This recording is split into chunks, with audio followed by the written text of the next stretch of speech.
আর আকলমান বিশাল যে নাকি জ্ঞানী হয়, অল্প কথার মাধ্যমে সে পুরো বিষয়টা বুঝতে পারে। আল্লাহ রাব্বুল আলামিন রমজান মাসের রোজা আমাদের উপরে ফরজ করেছেন। কেন? আল্লাহ বলছেন এর মাধ্যমে তোমাদের ভিতরে আমার ভয় পয়দা হবে। আর আল্লাহর ভয় ভিতরে পয়দা হওয়া ছাড়া আসলে বাস্তবে কোনো রাজনীতি বলেন, কোনো সমাজনীতি বলেন, কোনো ঘর নীতি বলেন, কোনো ব্যক্তি বলেন, কখনোই সুন্দর হওয়া সম্ভব না। বাস্তবতা হলে আপনারা জানেন যে তাকওয়া অন্তরের সাথে সম্পৃক্ত। আর আল্লাহ রাসূল সাল্লাল্লাহু আলাইহি ওয়াসাল্লাম বলেছেন অন্তরের একটা রোগ হলো হুব্বুদ দুনিয়া রাসু কুল্লি খতিয়া, দুনিয়ার মোহ, দুনিয়ার লোভ, দুনিয়ার পথ, দুনিয়ার এই বিভিন্ন নেতৃত্ব, এই কারণেই আসলে সব ধ্বংস, এবং এটাই হলো গুনার মূল। আসলে বাস্তবতা আমাদের বাংলাদেশের মধ্যে শতকরা 92 জনের মধ্যে মুসলমান বসবাস করি। এই দেশের মধ্যে আলেম ওলামা তোলামা আলহামদুলিল্লাহ কোনো অভাব আছে?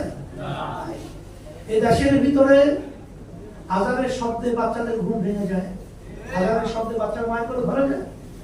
যেই দেশের ভিতরে বাংলাদেশের ঢাকা রাজধানী বলা হয় মসজিদের নগরী, সেই দেশের মধ্যে আজকে প্রধানমন্ত্রীর পক্ষ থেকে, মানে এটা তো আমরা বৈধ প্রধানমন্ত্রী বলছি না, তার স্বঘোষিত প্রধানমন্ত্রী, এই প্রধানমন্ত্রী সে আগে যে আমাদের একটা মুসলমানদের ঐতিহ্য কালচার ছিল যে ইফতার মাহফিল, এই যে আল্লাহ রাব্বুল আলামিনের হুকুম ফরজ রোজা, এর মাধ্যমে কি অর্জিত হয়, কি দরকার, এই বিভিন্ন সরকারি অফিস লেভেলে এই ইফতার মাহফিল কিন্তু পালন হতো। কিন্তু প্রধানমন্ত্রীর নির্দেশে এই বছর সেই ইফতার মাহফিলগুলো বন্ধ করে দেওয়া হয়েছে। আজকে আপনারা লক্ষ্য করেছেন আওয়ামী লীগ তারা মুসলমানের দল দাবি করে, কিন্তু দুঃখ সহকারে বলতে হয় যে আজকে দুর্গা পূজার ব্যাপারে, হিন্দুদের বিভিন্ন ধর্মীয় উৎসব পালনের ব্যাপারে সেখানে প্রধানমন্ত্রী থেকে এবং তাদের দলীয় লোকদের থেকে সেই উদযাপনের ব্যাপারে কত ধরনের মানে তাকিদ বলেন, উৎসাহ দেওয়ার ব্যাপারে আলোচনা করে শেষ নাই। কিন্তু আজকে আওয়ামী লীগ যদি মুসলমানদের দল হয়, তাদের দলীয় ভাবে আজকে ইফতার মাহফিল রমজানের মধ্যে এটা কিন্তু দলীয় ভাবে তারা এটাকে বয়কট করেছে। এটা মুসলমানদের দল আওয়ামী লীগ, এটা কি বলার সুযোগ আছে? বলা যায়? তারা এই মুসলমানদের যদি দলই হয় এবং তারা যদি মুসলমানদের ঐতিহ্য রমজান মাসের রোজা ফরজ এবং ইফতার মাহফিল একটা ঐতিহ্য মুসলমানদের, এইটাকে তারা কেন বাদ দিল, কেন প্রত্যাখ্যান করলো, এটা আমাদের প্রশ্ন।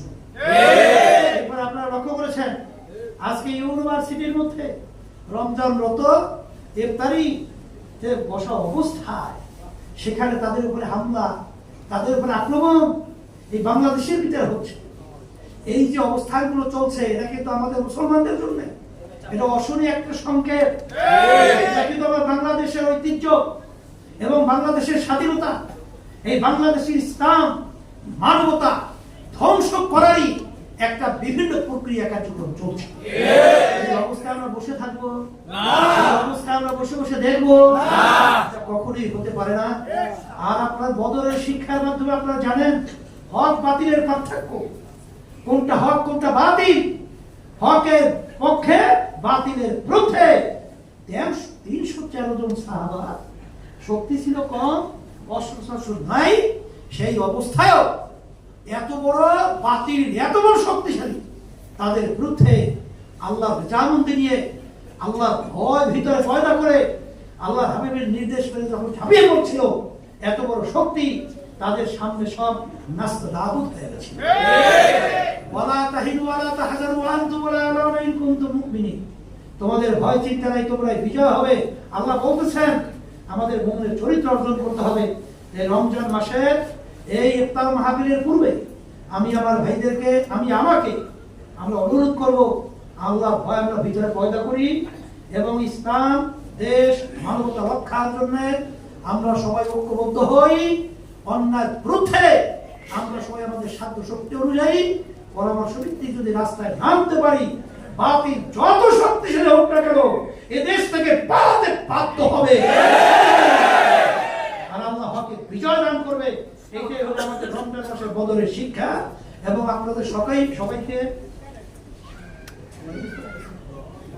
এই জন্য আজকে আমি আপনাদের কাছে দোয়া চাই, আমি আমাদের সকলের জন্য দোয়া করি।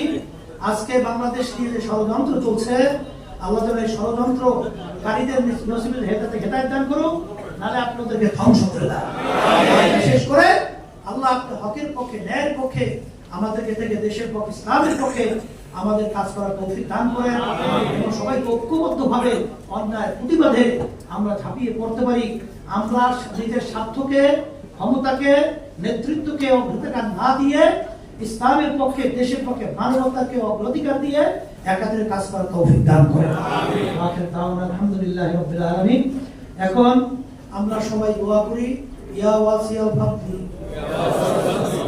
اغفر لي يا واسع الفضل اغفر لي يا واسع الفضل اغفر لي اللهم آمين ربنا آتنا في الدنيا حسنة وفي الآخرة حسنة وقنا عذاب النار আল্লাহ দয়া করে আপনি আমাদের জীবনের গুনাহকে maaf করে দেন।